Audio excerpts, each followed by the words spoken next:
Pisces, hi! Welcome to Mr. Queen PH. At ito ang inyong monthly reading for February 2024. Napakabilis ng panahon. February na agad. So this is a general reading. Just take what resonates. Watch your Sun, Moon, Rising, Venus for other messages. And thank you sa lahat ng mga sumusuporta dito sa ating channel.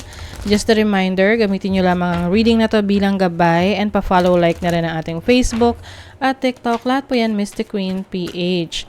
And please check out my Shopee. Available ang mga protection and prosperity items, bracelets, zodiac sign bracelets, and many more. Link on the description. Okay, Pisces, let's see your energies ngayong February.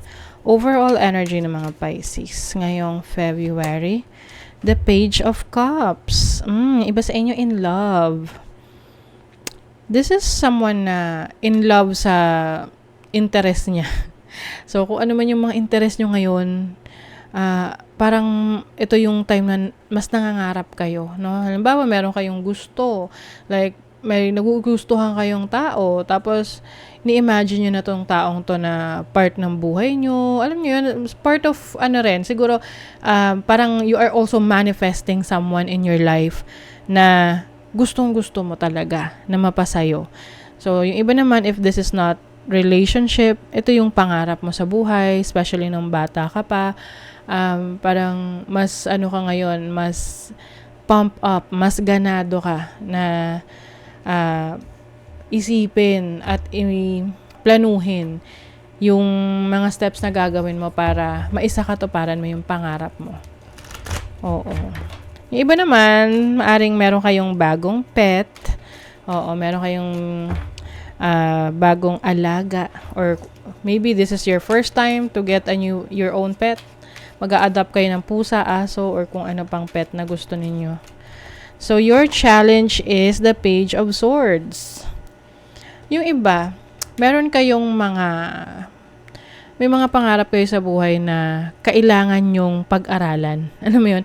Tipong, let's say, gusto mong maging magaling na negosyante, maging successful na business owner. Pero syempre, hindi naman yun automatic na, successful ka na agad kinabukasan or after a week. There are learnings.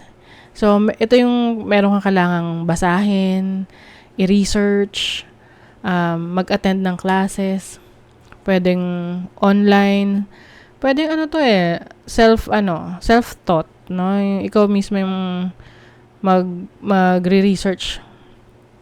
Yung iba, challenging lang sa inyo kasi, syempre, busy. Iba-ibang reasons kung bakit hindi magagawa. So, sabi nga, kung gusto, may paraan. Kung ayaw, maraming dahilan. Totoo naman yun. Kung gusto mo talaga, gagawa ka talaga ng paraan.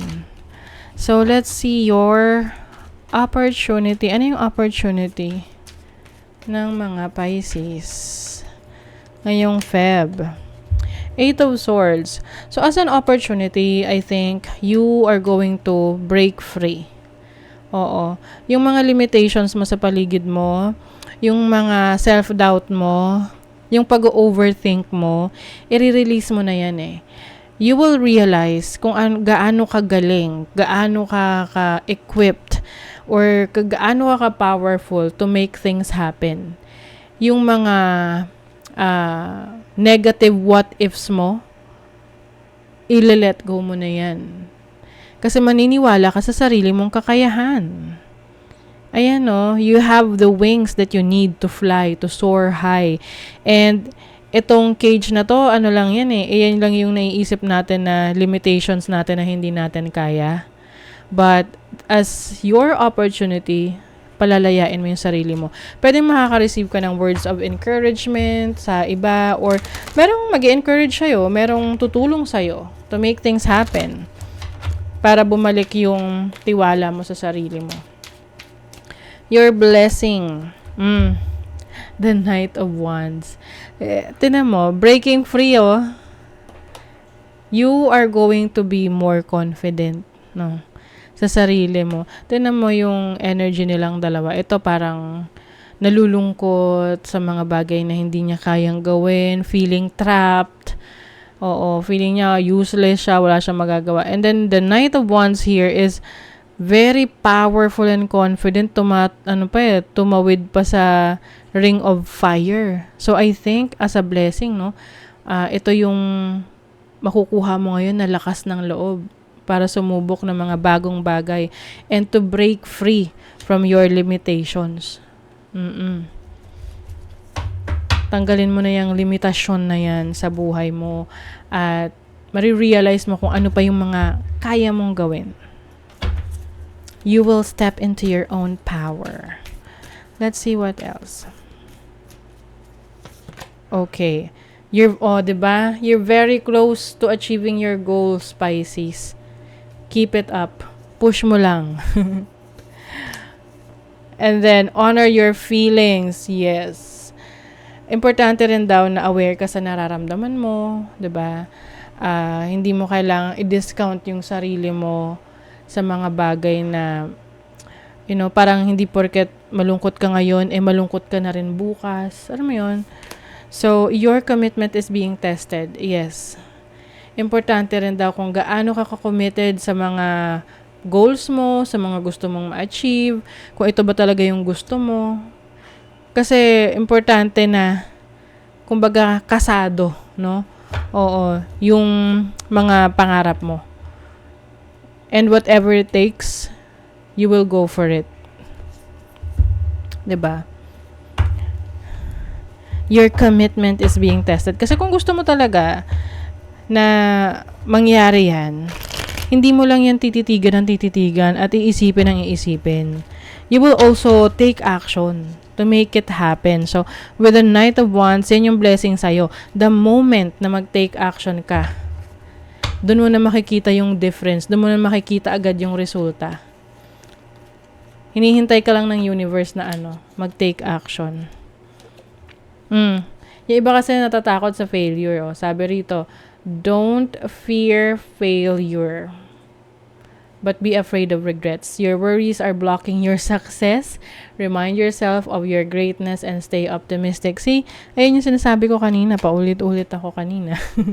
Something better awaits para sa inyo, Pisces. Just believe in yourself. You are being led to something great. Learner. So, you need to learn something. Like what I mentioned kanina, ito yung challenge ninyo. Yung pag-aaral. Absorbing new information. Learning new things. Para kumbaga mas ma-improve mo yung sarili mo. Ma-enhance mo. Kung ano na yung gifts, talents mo, abilities mo. Mas magalingan mo pa. Sa love naman, may ex. Namimiss ka na ng ex mo. Pwedeng ikaw nakakamiss sa ex mo or namimiss ka ng ex mo. But with the self-care card here, I feel like you are going to focus more on yourself.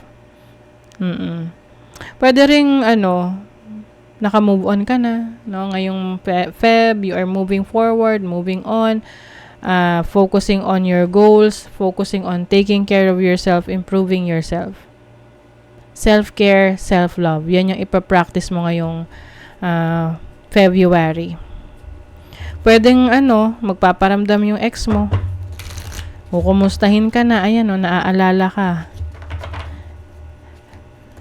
Pero, I don't know, kung bibigyan mo to ng chance.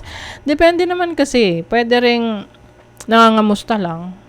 Pero kasi kapag yung pangangamusta na yan, sinagot mo, tapos may sumunod na conversation, tatagal na yan hanggang sa, ayan na naman, tinutukso-tukso, di na natuto. Diba? So, ganun. It's all up to you. Don't run from the darkness. Embrace your shadow side. Ayun nga. Don't run from the darkness. Ito yung haharapin mo talaga kung ano yung alam mo sa sarili mo na hindi nakakabuti sa'yo. Example, yung mga bisyo, unhealthy habits.